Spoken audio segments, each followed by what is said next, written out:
नमस्कार, आप देख रहे हैं 4 PM और मैं हूं आपके साथ सिमरन। दोस्तों 2026 का ये साल इतिहास में ब्लैक ईयर के रूप में दर्ज होने जा रहा है। मिडिल ईस्ट की इस जंग ने अब उस नस पे हाथ रख दिया है जहां से पूरी दुनिया की सांसें चलती है। कल रात कतर के रास लफान LNG प्लांट पे जो मिसाइलें गिरी हैं वो सिर्फ कतर पे हमला नहीं था, बल्कि भारत, चीन और यूरोप के करोड़ों घरों के चूल्हों पे हमला था। कतर एनर्जी के CEO साल अल काबी ने जो खुलासा किया है उसने दुनिया की नींद उड़ा दी है। कतर की 17% गैस सप्लाई खत्म हो चुकी है और इसे ठीक करने में 5 साल लगेंगे, लेकिन इस तबाही के असली गुनहगार ट्रंप और नेतन्याहू अभी भी जंग का ढोल पीट रहे हैं। आज की इस रिपोर्ट में हम पर्दाफाश करेंगे कैसे इन दो नेताओं की जिद पूरी दुनिया को 1970 से भी भयानक आर्थिक मंदी की ओर ले जा रही है।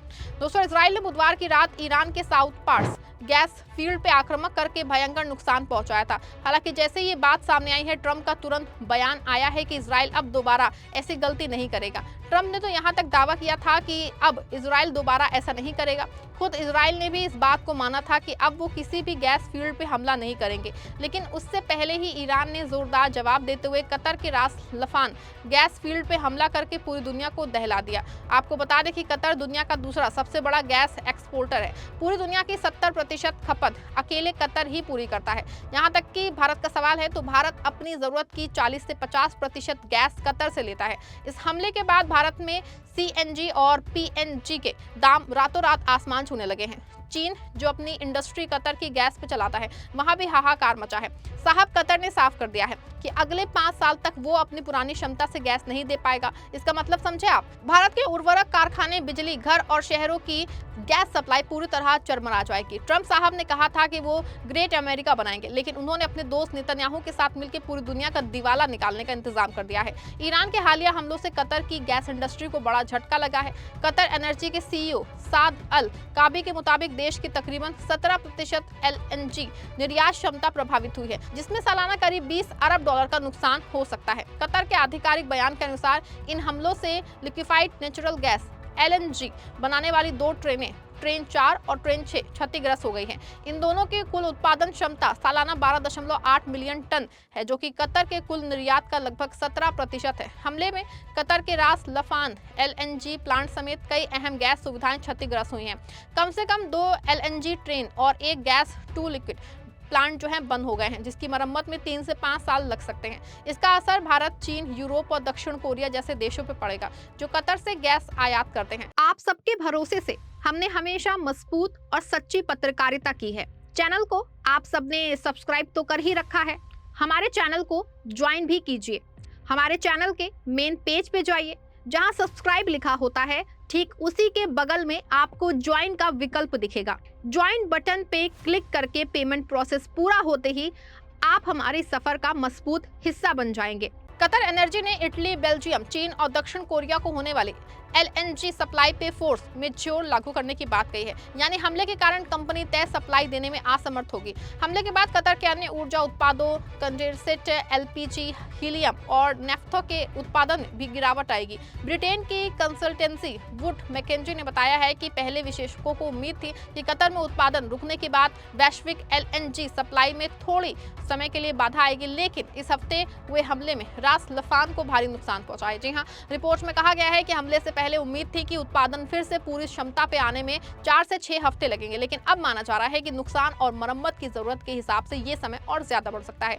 कंपनी के मुताबिक सप्लाई में हर 1 महीने की अतिरिक्त रुकावट से वैश्विक LNG उत्पादकता में करीब 1.5% की कमी आ सकती है। ऐसे में साफ है कि गैस पे संकट की छाया और गहरी हो सकती है, और इसके लिए पूरी तरह से ट्रंप और नेतन्याहू की जिम्मेदारी है, जो पूरी दुनिया को आर्थिक मंदी की ओर ले जा रहे हैं। लेकिन इस बीच बड़ा तमाशा ये है कि जिस यूनाइटेड नेशन को अमेरिका और इजराइल के खिलाफ कड़ी कार्रवाई करनी थी, वो UN उल्टा खेल कर रहा है और ईरान को ही चेतावनी जारी कर रहा है। अमेरिका और इजराइल ने ईरान पे हमला करके पूरी दुनिया को संकट में डाल दिया है, लेकिन उनके खिलाफ UN आज तक एक शब्द नहीं बोल पाया है, बल्कि बार बार वो ईरान को फर्जी आंख दिखाने की कोशिश कर रहा है। जब इजराइल ने ईरान के साउथ पार्ट्स गैस फील्ड को जलाया तो UN के मुंह में दही जम गया था, लेकिन जैसे ईरान ने पलटवार में कतर को निशाना बनाया, UN के सेक्रेटरी जनरल गुटेरेस फौरन शांति की अपील करने लगे और ईरान को नसीहत देने लगे। संयुक्त राष्ट्र सुरक्षा परिषद ने मिडिल ईस्ट के देशों के ऊर्जा ठिकानों पर ईरान के हमलों को लेकर एक आपात बैठक की। बता दें आपको, संयुक्त राष्ट्र में बहरीन के राजदूत जमाल अल रुवाई ने कहा कि उनके देश ने ये बैठक इसीलिए बुलाई क्योंकि ईरान की ओर से खाड़ी देशों जॉर्डन और अन्य देशों पे हमले जारी हैं। बैठक के बाद उन्होंने बताया कि परिषद के कई सदस्य देशों ने ईरान से 11 मार्च के प्रस्ताव को लागू करने की मांग की है। इस प्रस्ताव में खाड़ी देशों पे हमले तुरंत रोकने और आम नागरिकों और ऊर्जा जैसे नागरिक ढांचों को निशाना न बनाने की बात कही है। ये प्रस्ताव 13 से 0 के वोट से पास हुआ, जबकि रूस और चीन में इसका कोई हिस्सा नहीं लिया। प्रस्ताव में ये भी है कि ईरान होर्मुज स्ट्रेट में जहाजों की आवाजाही को रोकने, बाधित करने या उसमें हस्तक्षेप करने से जुड़े सभी कदम और धमकियां बंद करें। ये रूट दुनिया के लगभग 20% तेल की सप्लाई के लिए बेहद महत्वपूर्ण है। सवाल है कि जब अमेरिका और इजराइल नियम तोड़ते हैं तब आपकी जुबान क्यों रुक जाती है। ऐसे में साफ है कि यूएन आज अमेरिका की एक ऐसी जागीर बन गया है जो सिर्फ कमजोर देशों को डराना जानता है। ताकतवर मुजरिमों के सामने इसकी हैसियत शून्य है। दोस्तों, आज तेल की कीमतें $120 के पार पहुंच चुकी हैं। डॉलर के मुकाबले रुपया और युआन टूट रहे हैं। ट्रंप साहब ने दावा किया था कि ये 2 दिन की जंग होगी, लेकिन आज तीसरा हफ्ता बीत चुका है और जंग अब एनर्जी वॉर में बदल गई है। अमेरिकी सेनेटर क्रिस वैन होलेन ने साफ कर दिया है कि ट्रंप ने बिना सोचे समझे अमेरिका को एक ऐसे दलदल में डाल दिया है जहां से निकलने का कोई रास्ता नहीं है। ये दोनों नेता मिलकर दुनिया को उस दौर में ले जा रहे हैं जहां रोटी से महंगी गैस होगी और इंसान दाने दाने को तरसेगा। एक्सपर्ट्स कह रहे हैं कि कतर के प्लांट की मरम्मत में $26 बिलियन लगेंगे। तब तक दुनिया में गैस की कमी रहेगी। भारत और चीन जैसे देशों को अब महंगे दामों पे दूसरी जगहों से गैस खरीदनी होगी, जिसका सीधा असर हमारी जेब पे पड़ेगा। ट्रंप और नेतन्याहू की जुगलबंदी मिडिल ईस्ट को राख कर चुकी है और अब दुनिया की अर्थव्यवस्था का गला घोट रही है। क्या भारत और चीन जैसे बड़े बड़े मुल्क अब भी खामोश बैठे रहेंगे या देखते रहेंगे ये सब, या फिर इन जंगी पागलपन के शिकार नेताओं को रोकने के लिए कोई बड़ा कदम उठाएंगे? दोस्तों, ऐसे में साफ है कि कतर का जलना सिर्फ एक प्लांट का जलना नहीं है, ये ग्लोबल इकोनॉमी के डेथ वारंट पे दस्तखत है।